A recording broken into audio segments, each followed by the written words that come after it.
Guláš můžete zahustit moukou, nebo jížkou, nebo chlebem, a nebo taky cibulí. Ahoj, já jsem Kubíček a můžeme jít na to, tedy myslím na vaření. S trochou nadsázky můžu říct, že co Čech, to recept na guláš. A já u přátel nedávno ochutnal naprosto famózní guláš, který byl lehce pikantní a ta chuť byla naprosto vytříbená. Samozřejmě bych to nebyl já, abych si neřekl o recept. Přátelé, a podle tohoto receptu dneska uvařím guláš. A jak už jsem říkal v úvodu, guláš můžeme zahustit moukou, jížkou, případně starým chlebem, a nebo taky cibulí. Trošku musím říct, že zahušťování moukou je takovej český zvyk, prostě do všeho dát mouku, ale jde to i bez té mouky. Základem všeho úspěchu je cibule a té cibule budeme potřebovat opravdu hodně.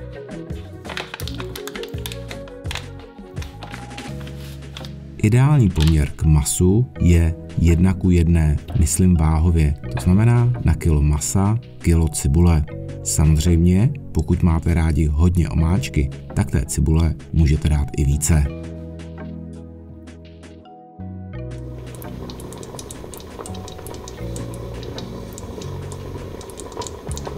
Dneska připravuji vynikající hovězí guláš zahuštěný cibulí.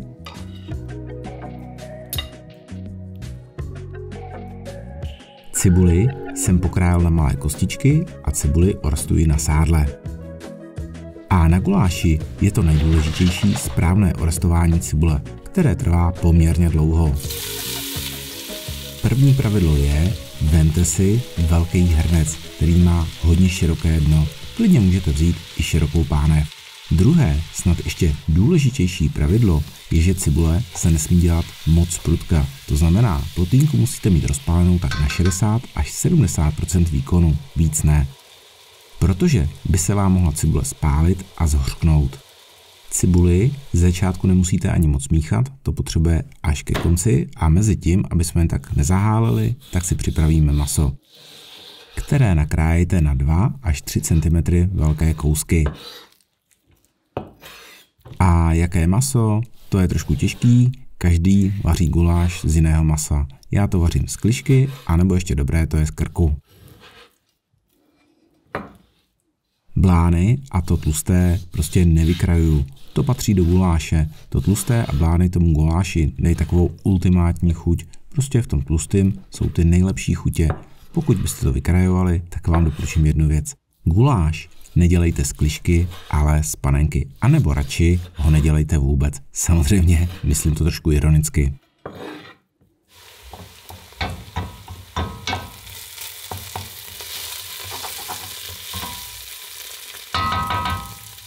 A cibule nám hezky začíná žloutnout, ale furt to je málo. Takže cibuli dále restuji a jdu zase na maso. Na klišku to chce mít pořádně ostrý nůž. Mně to jde dneska stuha, byť jsem ten nůž hodně brousil, prostě to maso je tuchší. Aspoň vím jednu věc, že maso budu muset vařit déle.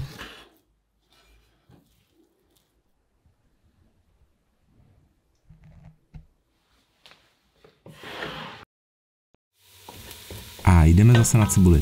Zhruba asi tak po půl hodince restování cibule vypadá takhle krásně zlatá. Ale my chceme ještě tmavší barvu, takže restujeme dál. A abychom dosáhli tmavší barvy, tak si pomůžeme vývarem, případně vodou. Půl sběrečky vývaru nalijeme do cibule, která nám začne rychleji hnědnout.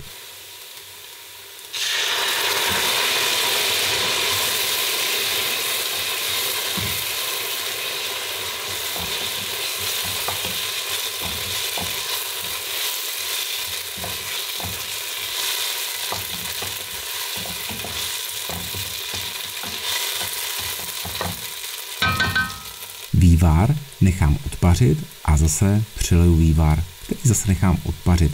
Toto opakuju zhruba 3krát.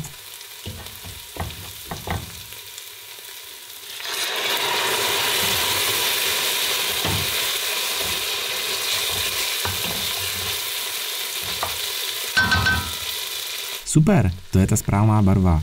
A trvalo to přibližně 40 minut. Prostě tady se nedá nic urychlit. a přidám maso. Ještě předtím, než přidám maso, tak plotýnku zapněte na 100% výkonu, aby to maso se pořádně zprudka orestovalo.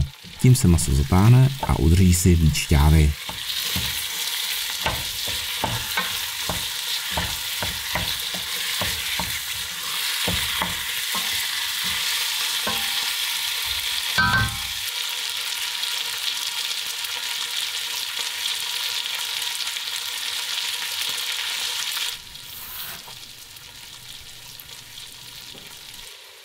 Výborně, mně už se maso zatáhlo, takže přidám sůl, pepř a zase zamíchám. Soli tam nedávejte moc, protože dosolit to jde vždycky.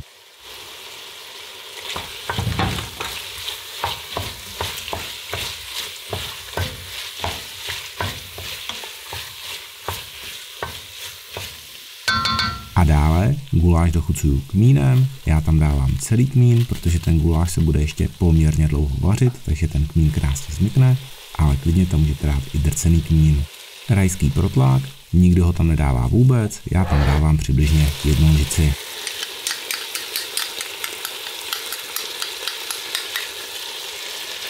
Ještě dál dochutím bobkovým listem a jalovcem. Teďka je důležité protlák pořádně orestovat, aby ztratil tu svoji přirozenou kyselost.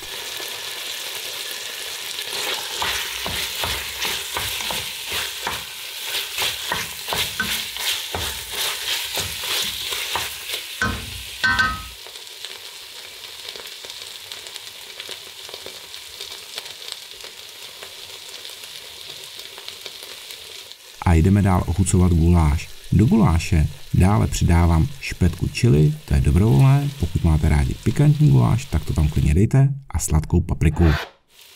Papriku chvilku restujte, řekněme tak 2 až 3 minuty, moc to s tím restováním papriky nepřehánějte, ona by vám taky mohla zařknout.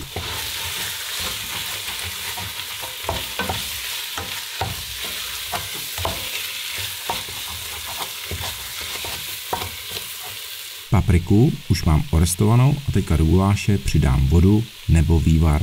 Klidně to tam nalijte všechno najednou, protože cibule vám žmolky neudělá, na rozdíl od mouky. A jestli vodu nebo vývar, to je na vás. Já používám vývar, protože jsem ho dneska měl po ruce a prostě s vývarem to bude vždycky lepší. Guláš přivedu k varu, stáhnu plamen a nechám to jen tak lehce probublávat. Přikryju poklicí a vařím tak dlouho, dokud maso nezměkne. A po 2,5 hodinách ten guláš vypadá takto.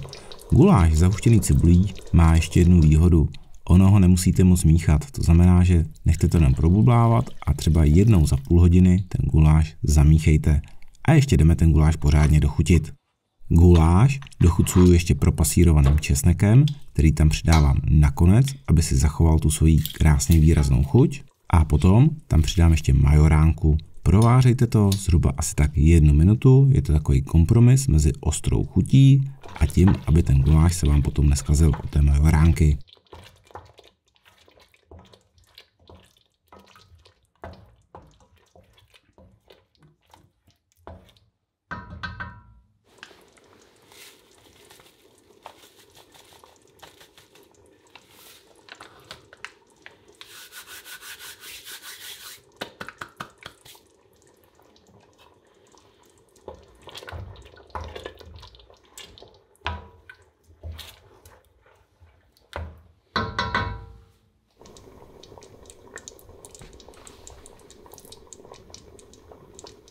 Důležitá věc nakonec, guláš ochutnám a dosolím ho a opepřím podle potřeby. Přátelé, já mám dneska hotovo. Ten guláš je famózní a je krásně tmavý. Ještě musím uvést, že dneska jsem uvařil 4 porce guláše a příprava trvala něco lehce přes 3 hodinky. Samozřejmě můžete to urychlit v tlakovém hrnci, ale ten výsledek už nemusí být tak dobrý. Pokud nemáte rádi koření na talíři, tak ho z guláše vyndejte.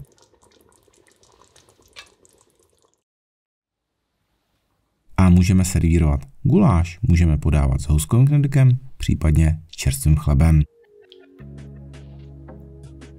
Ke guláši se ještě hodí nakrájená cibule na kolečka. Samozřejmě můžete ji dát na chvilku do vody, aby se zbavila tříslovinek, ale já ji mám rád hezky ostrou. Houskové knedlíky moc nezkoumejte, prozradím to na sebe, jsou kupované, protože dneska jsem vařil guláš a ne houskové knedlíky. Guláš krásně voní, má naprosto famózní chuť, prostě se mi znova zbíhají sliny, bohužel už není. Přátelé, já se s vámi loučím a někdy jindy zase u vaření.